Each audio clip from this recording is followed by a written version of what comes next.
podcast kami ngobrol santai tapi penuh makna.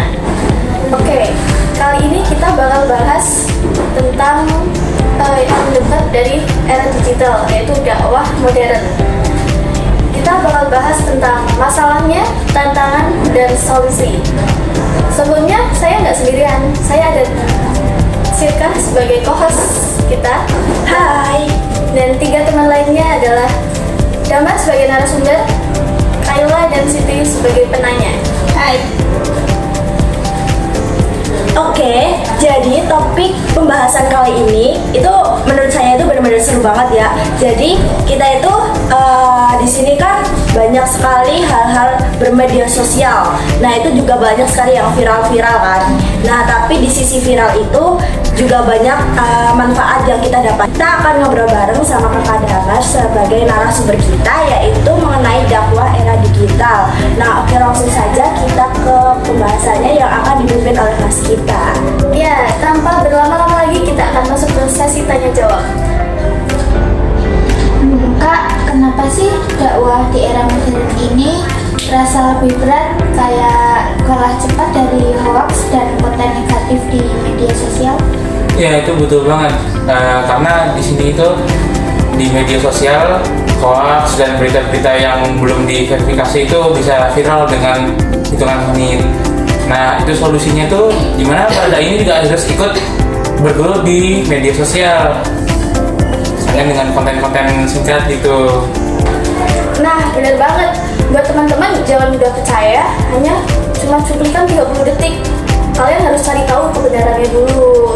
Nah iya, apalagi anak zaman sekarang ini atau Gen Z itu cuman percaya clickbaitnya aja, nggak dibaca isinya dulu.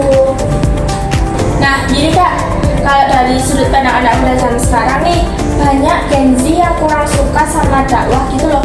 Itu gimana ya? Ya karena dakwah itu kurang relate sama anak Gen Z sekarang. Anak Gen Z itu penuh visual, memang bosen. Jadi gimana cara mengatasinya? Ya ikut caranya mereka, kurang mau nggak mau. Nah gimana tuh di dakwah-dakwah itu tuh diselipi dengan animasi, apalagi itu lebih mudah kalau di media sosial. Tapi tetap ada inti dari dakwahnya itu kan? Iya dong. Masih betul. Kan dakwah. Kak, di media sosial itu sekarang banyak ada debat-debat. Gimana sih harusnya kita menyikapi perbedaan pandangan itu? Perbedaan itu wajar, kepercayaan yang dipegang sama orang masing-masing. Nah, tapi itu jangan di konfrontasi, jangan bahas secara kasar gitu loh. Lagi pula kan dakwah itu kan mengajak gitu loh, intinya bukan untuk membanding-bandingkan. Setuju banget nih sama narasumber kita. Jadi menurut saya sendiri juga Gen Z sekarang itu banyak banget yang debat tentang agama kan, apalagi mereka tuh pengen banget pendapatnya itu diterima. Nah seperti itu, saya setuju banget.